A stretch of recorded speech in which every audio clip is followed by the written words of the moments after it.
everybody. I wanted to help out with making a video for scrying and digging. So let's just first look at some of these skills. So eventually you're going to go and do a quest to open up the scrying. You can Google that. I don't know what the quest is called off the top of my head. But you're going to want to get some of these passives filled in to make your life easier. So you got to fill this out 4 out of 5 out of 5 to get some of the master levels and higher levels up for different colored scrying.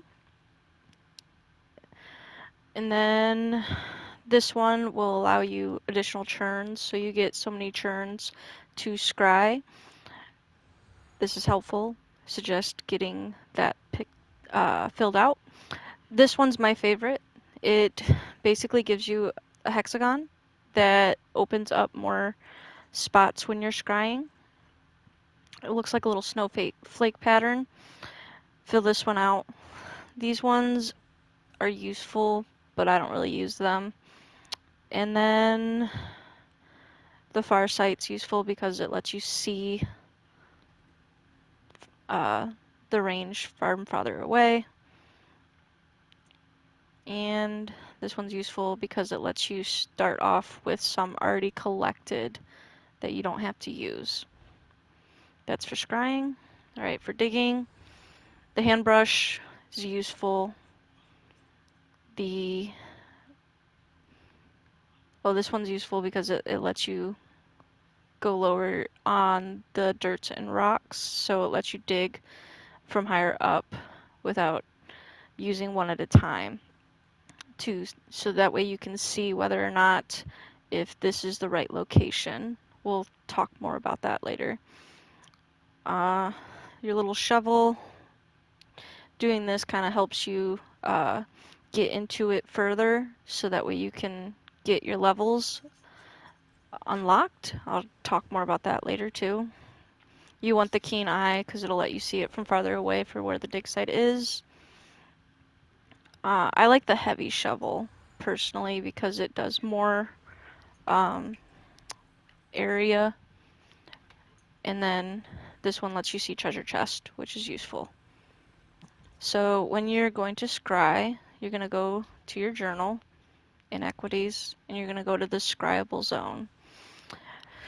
So in this zone, you start off with the green one. When you do the green one, it'll unlock the blue, and when you do the blue, it'll unlock the purple. Each zone that you do that in for the first time, you get more XP, so I suggest you do it in every zone. And eventually you're going to get gold ones, and once you push it, it'll unlock. So down here is the already started ones, so that's useful. You're going to try to get links of same icons. That'll do it. But if you push R1, that'll get you your hexagon snowflake pattern, and it'll churn all of them into whatever your middle one is. So if you look right there, I've got little circle hexagon picture in the middle. It'll churn all of them into that. As you can see, this one was already like that, so it connected it and made it into a bigger shape. You want to try to get these little pinions, the rotating circles, to be unlocked. So once you get all of those unlocked, you can quickly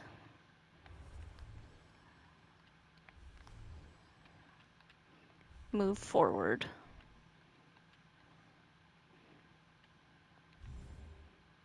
Oh, different picture. Okay. And easy peasy, just like that. All of them are unlocked. It'll show the area.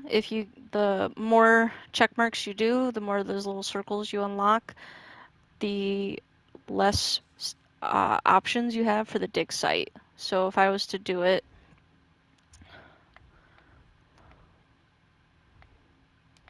and not fill it. So you can see on the bottom where it shows the churns. So if I was to only get some of them,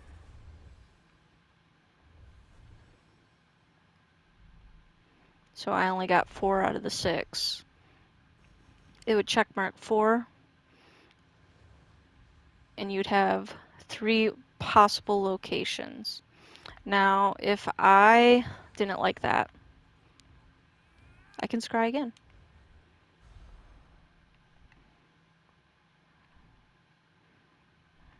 So there's different ones out there, that, tools that you can use. I personally only use the hexagon one. To each their own, though. So now that I've got all of them, it'll update it and give me the last 2 and give me the one location it's at. So you don't have to only do one at a time, but you should highlight which one you're working on. I like to do it by way shrine, so I can just travel.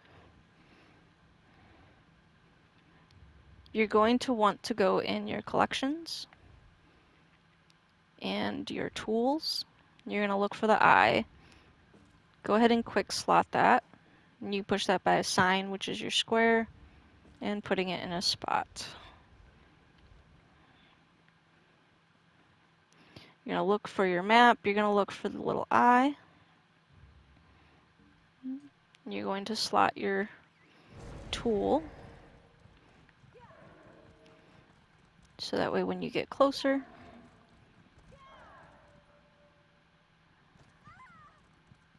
once you're within the range of the dig site, you use your eye and it tells you the direction. Oh, look at that. It's right here. Perfect. If you get attacked while doing this, it will take you out. You won't lose progression. But if you leave out of it before you get attacked, you lose your progression. You have to find the dig site again. FYI. So this is highlighted over on the left side. That's your little eye. And you see in my diamond I get 5. So I have 5 chances to reveal where the dig treasure is. So you can see that these are red, so I don't have access to look in that spot. I try to do it in 4 corners. Yellow means it's somewhere within the vicinity. Orange means too far, so it's more than likely somewhere up top. Oh, there it is. Green tells me it's there. So I will go here. I try to kind of get everything in the same location using my hand brush. And over here on the right side, you can see the little bar meter filled up. That'll unlock this big square, which is really nice. So if everything is all together, it goes down together. Be careful though, because if you dig too far, you will crack your chest.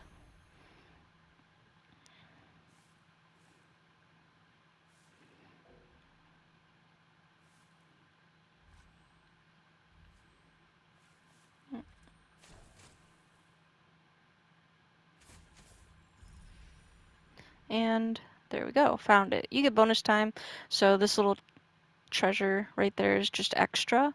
So this bonus time, you're going to find the extra stuff. So I like to find areas that are similarly, and then just, you know, kind of waste my time. If I find it, awesome. If not, oh well. Be careful not to blow up the little steam, because that could crack your chest.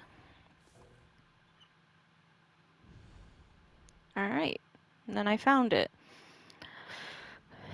And then it goes into your inventory.